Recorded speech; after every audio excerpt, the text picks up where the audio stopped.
Eu acho que tudo tem a ver com a comida, na verdade. O alimento, ele contém toda a informação que a gente precisa, né? Tudo na natureza é uma biblioteca viva. Como você mexe com o alimento, você mexe com coisas que estão vivas. E aí outras conexões vão surgindo para você. Eu acho que a gente tem que cuidar da alimentação. Antes de chegar no vegetarianismo, né, que tem vários cuidados e ações que você pode ter. Quanto eu estou comendo, né, de onde está vindo, que qualidade tem esse alimento. E a comida, para mim, ela é a linguagem. É como se o planeta, a gente tivesse esquecido da linguagem, da língua, do idioma que o planeta fala. É a forma da gente ver materializado todos os elementos, o tempo, né? A gente precisa de um tempo para a semente virar um fruto, para digerir no nosso corpo, para virar composto. O composto precisa de um tempo para se degradar, para virar vida de novo. É uma lição, a comida nos dá lições sobre circularidade, de que nada termina e tudo se transforma. A comida nos dá essa mensagem também. O ano passado tive um treinamento na Itália, tive a oportunidade de comer uma refeição 0 quilômetro. Isso significa que há uma conexão entre todas as pessoas ali num raio de 30 quilômetros para fornecer um alimento de qualidade.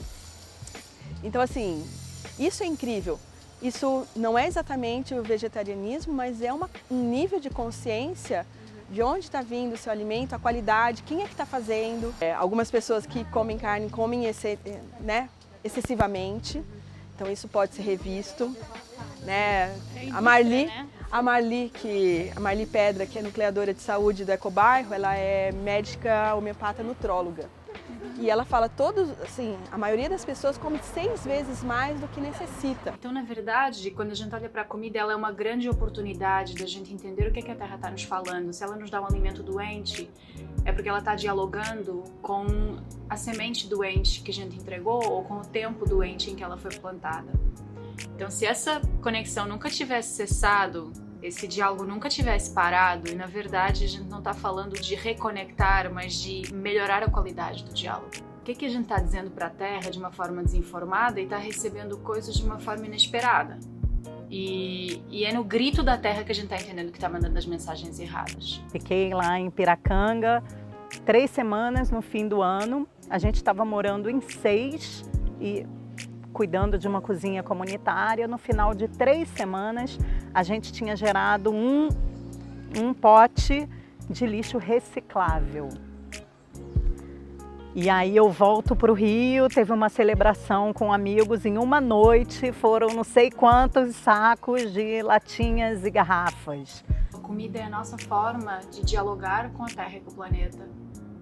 Numa segunda camada, ela é a nossa forma de dialogar uns com os outros. A gente se encontra à volta da mesa. E mais profundo, ela é uma forma da gente dialogar com quem a gente é. A gente saber que fome que a gente tem, o quanto que ela age dentro do nosso corpo, com o que o meu corpo se sente confortável. A alimentação viva, para mim, foi uma explosão de saberes, de sabores, e sensações, emoções. Quando você entra nessa seara do que é natural, de como é que eu transformo, ali tem emoção, tem um monte de coisa reunida. E a gente, quando começa a comer comida de verdade, começa a comer um alimento vivo, um alimento natural, um alimento que vem na estação, que vem na época. A gente começa a entender que a melancia chega no verão para me hidratar, olha a terra comunicando comigo. Eu boto a semente na terra e ela brota, olha eu comunicando com a terra. Então ela é como se fosse uma forma de comunicação que nos bota de volta horizontalmente, dialogantes com todos os outros seres.